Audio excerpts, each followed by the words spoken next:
하나님의 말씀 낭독하겠습니다. 사대교회의 사자에게 편지하라.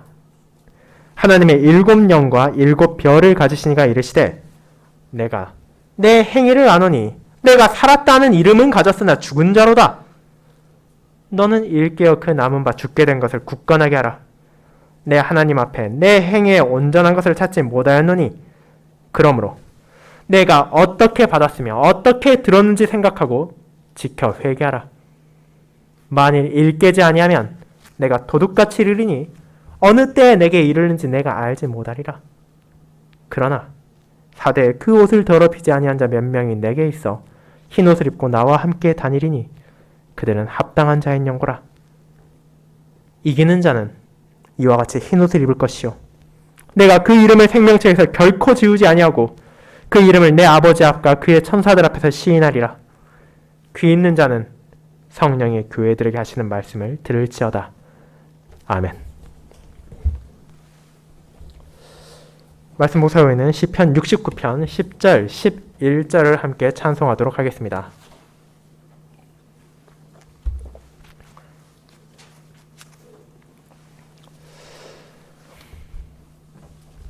사랑하는 주 예수 그리스도 안에 있는 형제 자매님들, 여러분이 시내나 시외에 도로를 운전하고 다니다 보면 종종 마주할 수 있는 것이 술 취한 사람 혹은 졸음운전을 하는 사람일 것입니다. 그런 사람들을 우리가 뒤에서 바라보게 되면 다른 차들이 똑바로 앞으로 나아가는 가운데 혼자서만 도로를 이리저리 휘청거리며 왔다 갔다 하는 것을 볼 수 있습니다. 우리가 주변에서 보기엔 위태롭기 그지없으나 정작 그 운전을 하는 사람들은 자신이 술에 취했는지 혹은 졸고 있는지를 깨닫지 못하기에 자신은 바르게 가고 있다 생각합니다.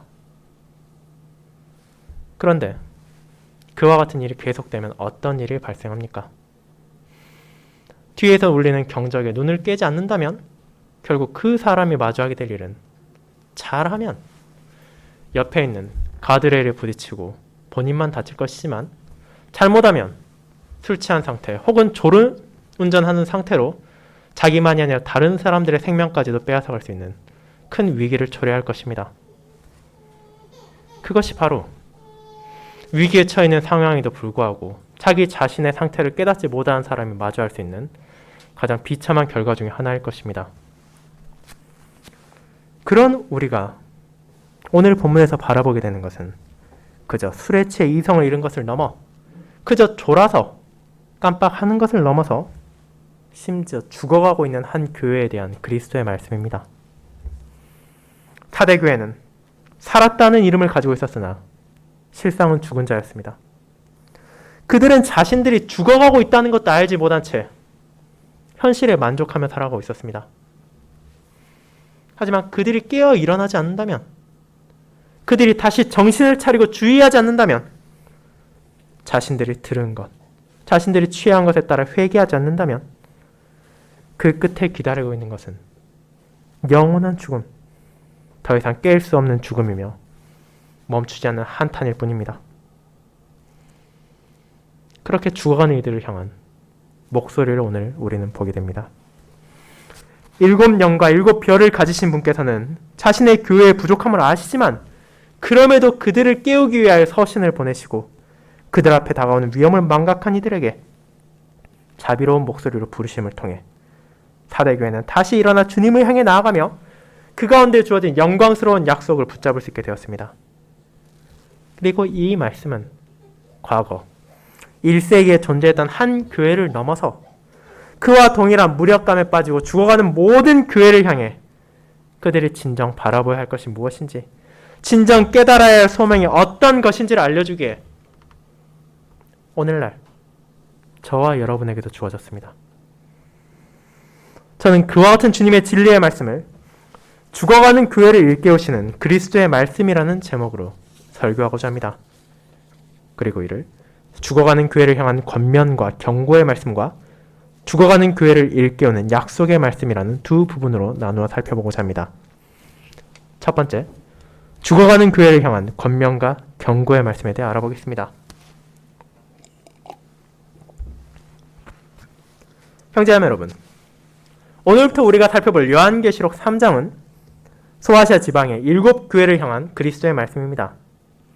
특별히 3장부터 시작되는 사대교회와 빌라델비아 교회, 라오디게아 교회에 주어진 약속과 권면의 말씀이 당시 그 지역의 성도와 교회들이 어떤 의미를 지니고 있으며 오늘날을 살아가는 저와 여러분에게는 어떤 권면과 격려를 주는지를 이제부터 살펴볼 것입니다. 그런 우리가 오늘 본문에서 바라보는 것은 사대교회를 향한 서신입니다. 앞선 2장에서 하나님께서는 요한을 통해 에베소와 서머나, 버가모와 두아디라 교회에 말씀을 전하신 후 이제 남아있는 세 교회인 사대와 빌라델비아, 라오디게아 중 먼저 사대교회에 말씀을 전하십니다. 그렇지만 여러분이 2장과 3장에 나오는 다른 편지들을 살펴본 후 오늘 본문에 나온 편지를 바라본다면 무언가 어조가 완전히 다르다는 것을 느낄 수 있을지도 모릅니다. 이 교회, 사대교회는 7교회 가운데 가장 혹독한 비판을 받습니다. 그리고 그 이유는 다름 아닌 자신들의 죽어감에 있습니다. 생각해 보십시오. 에베소 교회에는 니골라당의 공격이 있었습니다. 버가모 교회에는 니골라당만이 아니라 발람의 교훈을 지키는 자들까지 있었습니다. 투아디라 교회에는 성도를 유혹하는 이세벨이 있었고 빌라델비아 교회는 자칭 유대인이라는 사탄의 회단의 공격을 받고 있었습니다. 또한 서머나 교회는 환란과 궁핍 가운데 있었습니다.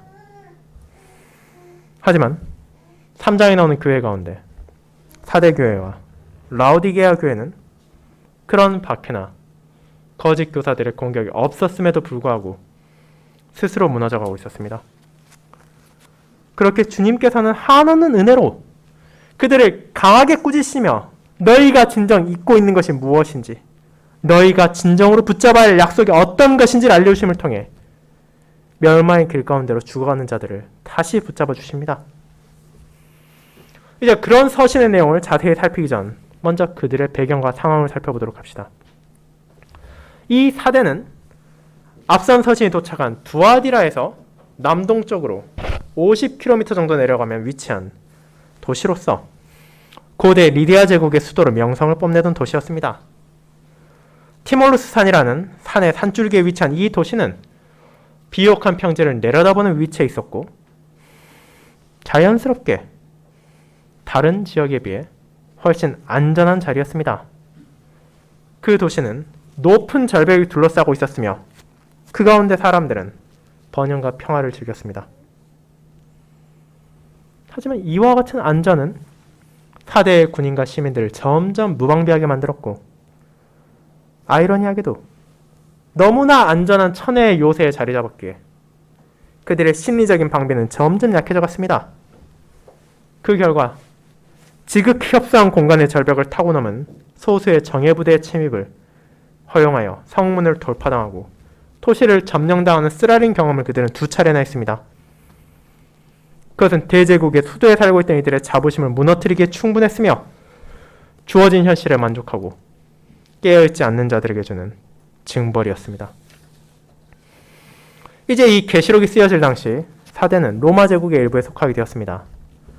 하지만 그들은 서기 17년 엄청난 지진을 통하여 도시의 일부가 무너지는 끔찍한 경험을 하게 됩니다. 당시 로마 황제였던 티베리우스의 도움으로 도시는 다시 재건되었으나 그들이 도시를 다시 번영시키기 위해 유치하고자 했던 황제 숭배의 사원은 우리가 앞서 살폈던 서머나 쪽으로 넘어가게 되었으며 이 도시는 과거의 영광을 되찾지 못했습니다. 물론 그렇다고 해서 사대가 완전히 몰락하진 않았습니다.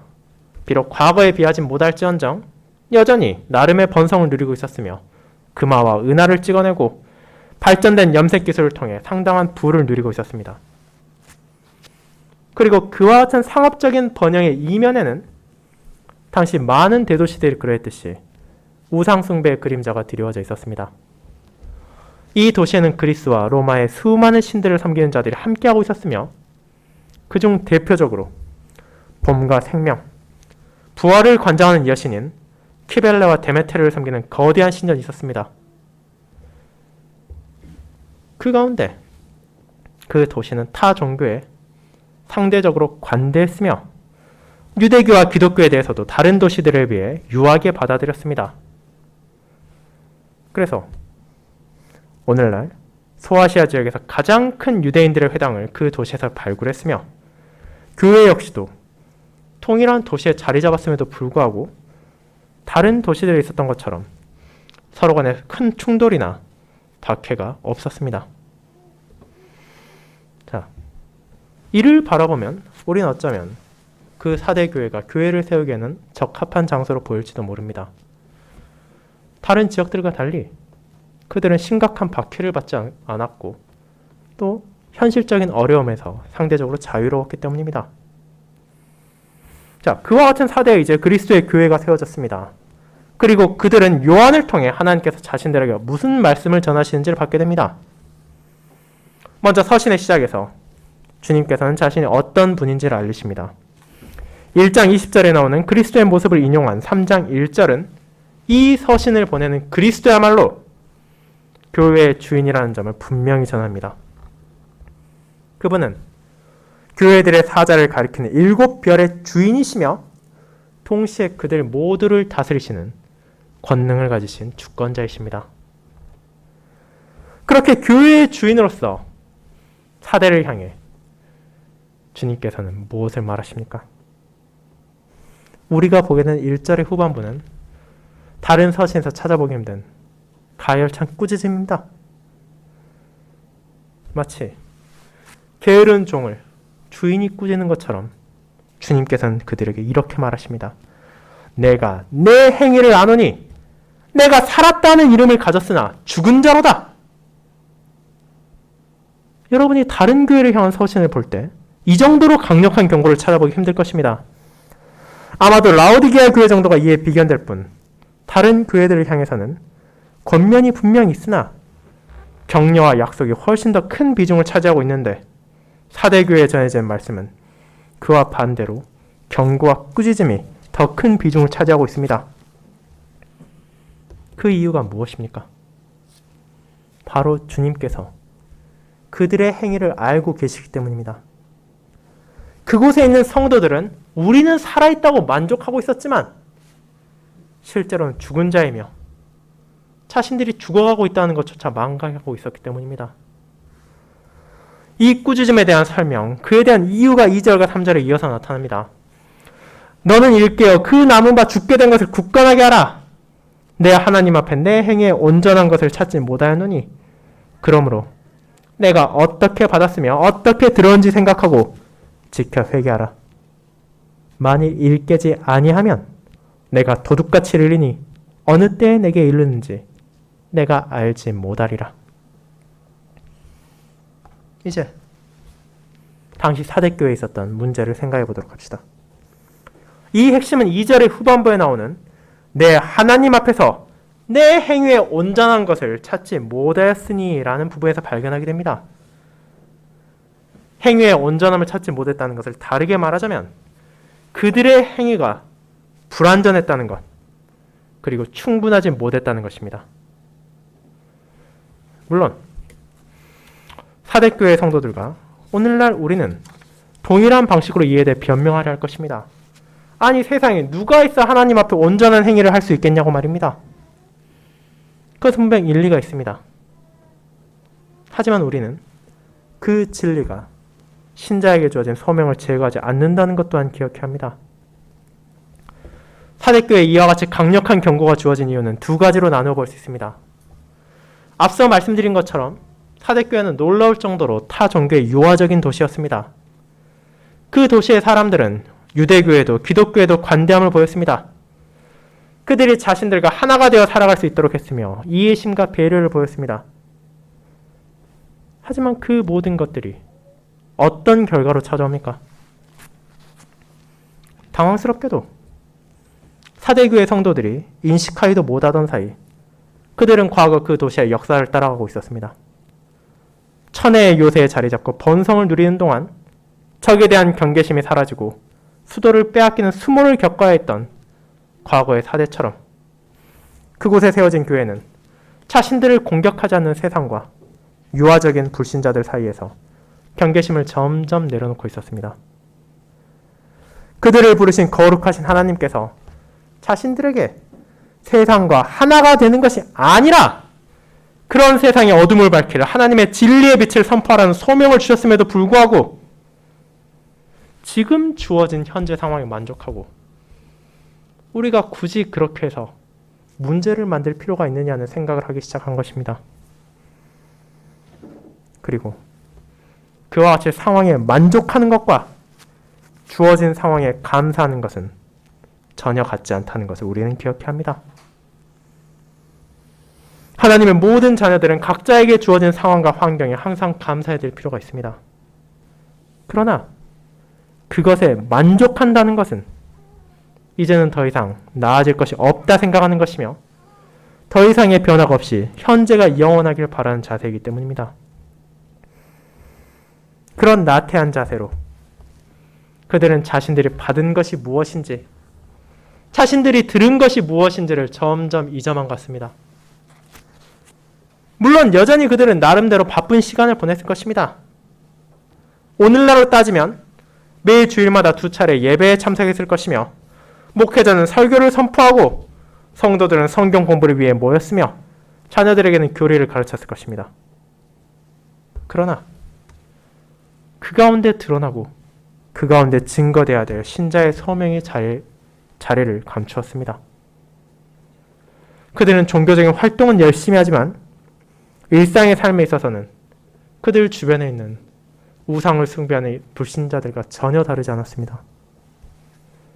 그들이 그 땅에 교회를 세웠을 때는 나름의 열심을 가지고 주님의 말씀을 붙잡고 살아가야겠다는 열망이 있었지만 그것은 이제 사대의 편안하고 안락한 분위기와 함께 점점 누그러들었으며 이제는 굳이 문제를 일으키지 않고 그저 살던 대로 사는 것이 제일 좋지 않은가라는 관념에 따라 침체하기 시작했습니다. 그 결과 그들은 서서히 죽어가고 있었습니다. 그들은 산채로 물에 잠기고 있었으며 이 땅의 평안에 취해 진정 그들에게 영원한 만족을 줄 주님의 재림에 대해서는 잊어버렸습니다. 자, 우리가 종종 잊어버리기 쉬운 것은 우리 눈에 보이는 박해와 고난이 없다고 해서 세상의 신자들에게 그리고 교회에게 화해의 손길을 내미는 것이 아니라는 점입니다. 그들은 성도들의 경계심을 완화시키고 그들의 마음을 방심하게 하며 제발로 멸망을 향해 나아가게 하기 위해 일시적인 평화를 약속하기도 합니다. 그렇게 마음을 놓고 이 땅도 제법 괜찮구나라는 생각을 하게 될 때 우리는 만족하며 잊지 말아야 할 것을 잊게 됩니다. 그리고 이는 사대교회만 경험한 것이 아닙니다. 앞서 읽었던 마태복음의 본문을 생각해 보시기 바랍니다. 노아의 시대가 어떠했습니까? 노아가 하나님의 뜻에 따라 방주를 만들고 자신에게 주어진 소명을 다하는 동안 주변의 수많은 사람들은 무엇을 하고 어떻게 지냈습니까? 그들은 노아가 유별나다고 비웃고 조롱하며 이 세대가 이 평화가 영원할 것이라고 생각하므로 먹고 마시고 장가들고 시집가고 있었습니다. 하지만 그 평화로움이 정말로 영원했습니까? 그들은 살아있다고 말하나 실제로는 죽어가는 사대교회와 같이 깨닫지도 못한 채 홍수로 멸망당했습니다. 이어지는 비유에서 나타나듯이 지금까지 우리 집에 도둑이 한 번도 안 들었다고 해서 항상 문을 활짝 열고 다니면 어느샌가 자신의 집의 귀중품을 도둑맞게 되는 것은 필연적인 결과이며 술에 취해 운전하라고 졸음에 취해 운전을 하면서도 지금까지 사고가 안 났으니 앞으로도 괜찮을 것이라 생각한다면 언젠가는 큰 교통사고를 당하고 말 것입니다. 그렇기에 주님께서는 교회를 향하여 성도를 향하여 자신의 백성들을 향하여 이제 깨어있으라고 말하십니다. 주님의 날이 언제 찾아올지 누구도 알 수 없으나 그날이 지금 이 순간에도 분명 다가오기에 너에게 주어진 현실을 만족하고 이 세상과 타협하는 것이 아니라 주님의 은혜에 따라 그분께서 주신 소명에 신실히 살아가며 진정한 만족이 찾아올 그리스도의 날이 오기를 바라보아야 한다고 어리석은 우리를 가르치시는 것입니다. 사랑하는 형제자매 여러분, 이와 같이 작아가지 못한 채로 서서히 무너져 내려가는 교회와 신자의 모습은 우리에게도 결코 낯선 것이 아닙니다. 저와 여러분 역시 현실에 만족하고 이 세상을 사랑하기 시작한다면 언제라도 동일한 어려움에 빠지고 그들과 같이 성도에게 주어진 거룩한 소명을 잊어버릴 수도 있습니다. 그리고 이런 모습은 우리가 조금만 눈을 돌려도 쉽게 찾아볼 수 있습니다. 서구의 많은 교회들, 그리고 대한민국의 교회들, 실제로 교회를 향한 물리적인 핍박이 사라진 나라들에서 교회가 더욱더 번성하고 커져야 될 것 같지만 실제로는 그 반대의 결과가 찾아온다는 것을 우리는 쉽게 알 수 있습니다. 박해와 고난이 있을 때는 더욱더 결집하고 주님의 말씀을 붙들고 살아가던 사람들이 삶이 편안해지고 사회가 자신들을 인정하면 어느샌가 스스로 무너지는 것을 우리는 바라보기 때문입니다. 자, 우리는 주님의 자녀로서 이 세상에 영향을 주어야 될 소명이 있습니다. 하지만 그 방식은 세상과 하나가 되어 세상의 방식대로 이 땅의 것을 빼앗고 잠식함으로 나타나는 것이 아니라 이 세상과 다른 하나님의 뜻을 드러내고 우리의 삶을 통해 그것을 증거함으로 이루어져야 되는 것입니다. 신자는 그리스도께 연합한 자로 그분의 것을 구하며 하늘의 것을 나타냅니다. 이를 통해 우리가 받은 복음의 은혜가 무엇인지를 보여주고 우리가 들은 진리의 말씀을 세상과 이웃을 향해 전해야 합니다. 그리고 그 모든 소명을 다하는 과정에서 결코 이 땅의 삶이 모든 것이라고 생각할 수 없고 지금 현재 만족할 수 없는 이유는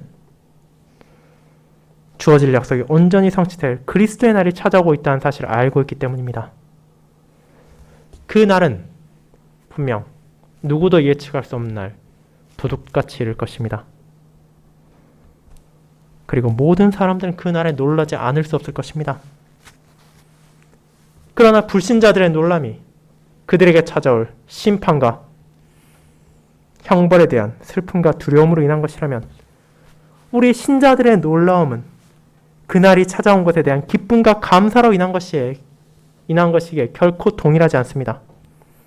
그날 우리의 부족한 행위가 결코 온전하지 못했던 행위가 온전해질 것입니다. 우리는 온전하게 하나님을 향해 찬양할 수 있게 되며 온전하게 그분을 섬길 수 있게 될 뿐 아니라 온전하게 우리의 머리 대신 그리스도와 교제를 나누게 될 것입니다. 그리고 아버지의 나라에서 우리는 진정한 만족, 이 세상의 험한 것과 달리 영원하고 결코 흔들리지 않는 만족을 가지게 될 것입니다. 그렇게 우리 모두는 그날을 향한 소망을 바라보며 현실에 주저앉아서는 안 됩니다. 아무리 세상이 우리를 유혹하고 마귀가 우리를 나태하게 만들려 한다 하더라도 진정 잊지 말아야 하는 우리가 받은 복음의 약속을 마음에 새기고 우리가 들은 진리를 이 땅의 삶에서 증거하며 다가올 주님의 날을 향한 발걸음을 멈춰서는 안 됩니다. 그것이 바로 사대교회를 향해 주신 서신을 통해 그들을 꾸짖으신 주님께서 저와 여러분을 향해서 주시는 소명입니다. 하지만 우리는 동시에 오늘의 본문 안에서 그렇게 연약하고 어리석은 그들과 우리를 버리지 않으시고 일깨우실 뿐만 아니라 우리가 굳게 붙잡을 수 있는 약속과 소망을 주심으로 그분께서 자비를 베푸신다는 것도 보게 될 것입니다. 그것이 두 번째인 죽어가는 교회를 일깨우는 약속의 말씀으로 이어집니다.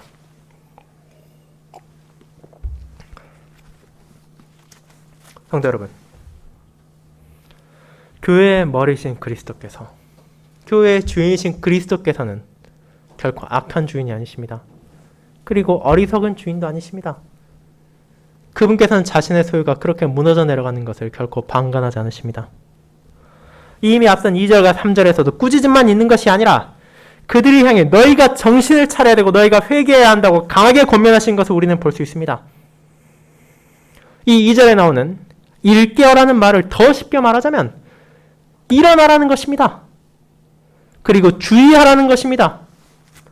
자신들이 살아있다고 생동감이 넘치는 상태로 찰석같이 믿고 있던 이들을 향해서 제발 정신 차리라고. 너희는 죽어가고 있으니 일어나야 된다고 꾸짖으시고 너희의 잘못을 회개하고 너희가 받고 들은 복음을 지키라고 권면하십니다.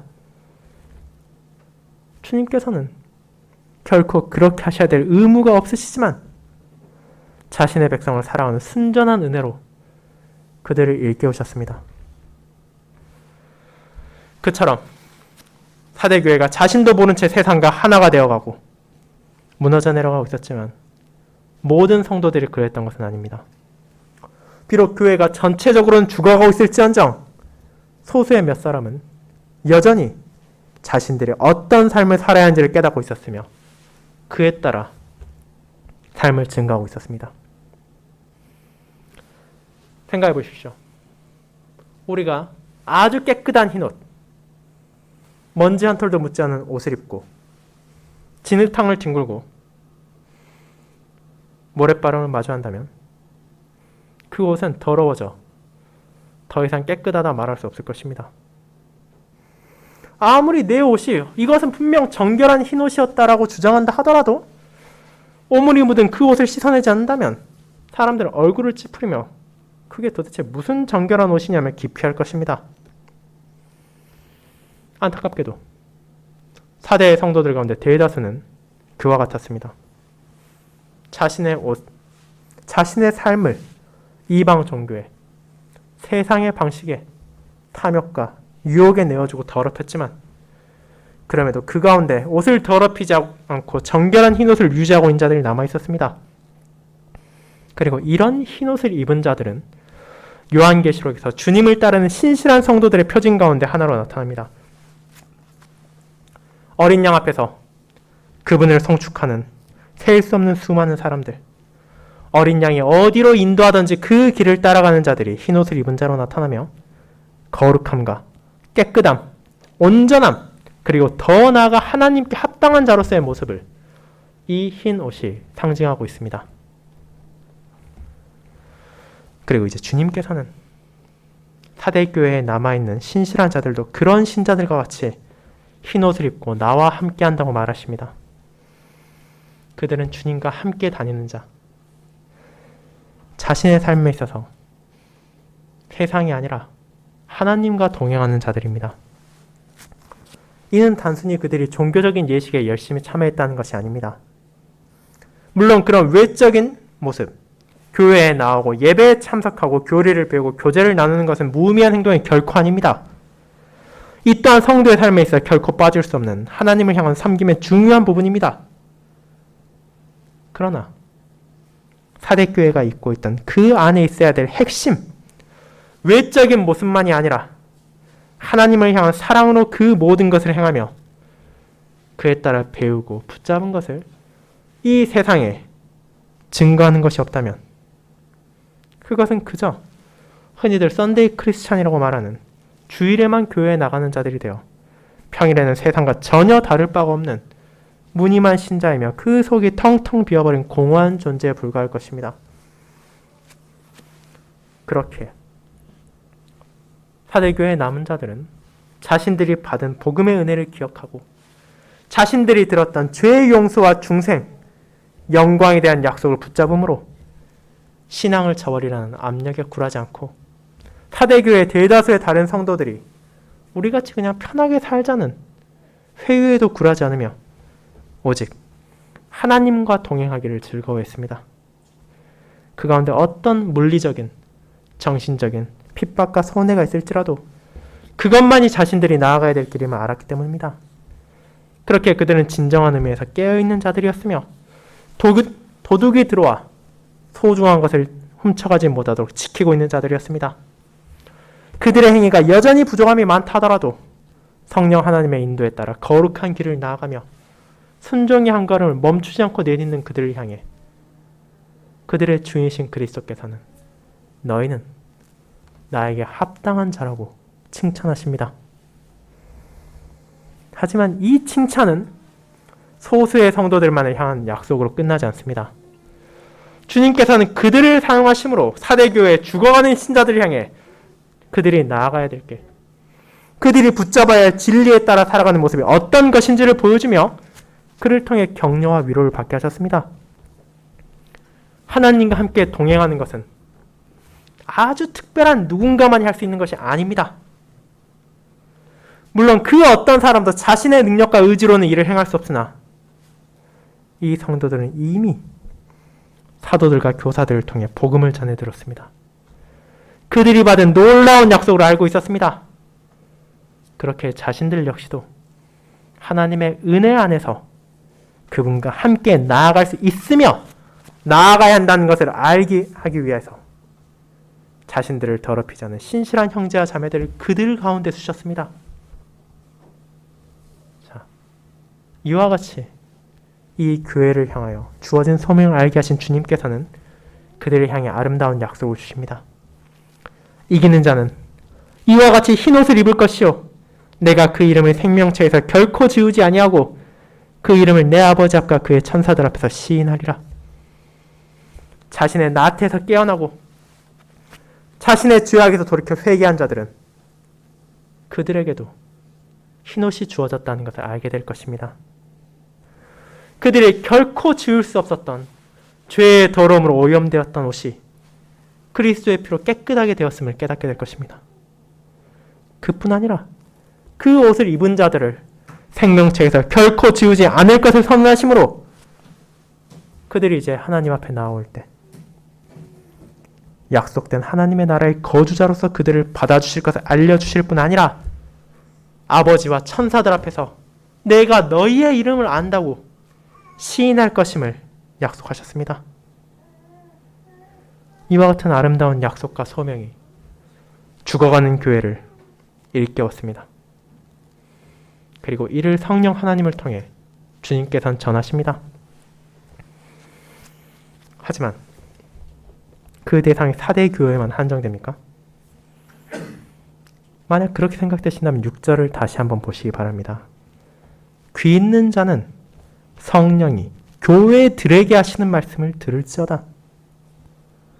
다른 모든 교회를 향한 서신과 마찬가지로 이 편지 역시 그 대상이 4대만을 향한 것이 아닙니다. 분명 1차적으로는 그들에게 주어진 말씀이지만 이 교회를 넘어 소아시아의 남은 7교회 그리고 그리스도가 오시기 전까지 그분의 모든 교회를 향하여 이는 주어집니다. 귀 있는 자, 진리를 볼 수 있는 믿음의 눈을 받은 모든 성도들은 자신들에게도 이 말씀이 주어졌음을 기억해야 합니다. 그렇게 비록 2000여 년 전 사대라는 특정한 교회가 마주했던 상황과 오늘날 우리가 경험하는 현실이 동일하지 않다 하더라도 이를 통해 죽게 된 신자들의 경각심을 불러일으키시고 회개로 부르신 교회의 머리신 그리스도께서 저와 여러분의 마음에도 이 세상과 하나가 되지 않으며 오직 주어진 진리에 따라 하나님과 동행할 것을 요청하신다는 것을 결코 간과하거나 잊어서는 안 됩니다. 그리고 5절의 약속 가운데 마지막에 나온 것이 어떤 의미를 담고 있는지 주님의 말씀을 통해 다시 한번 돌아보도록 합시다. 마태복음 10장에서 주님께서는 자신의 제자들을 향해 이 세상의 핍박을 두려워하지 말라고 말하십니다.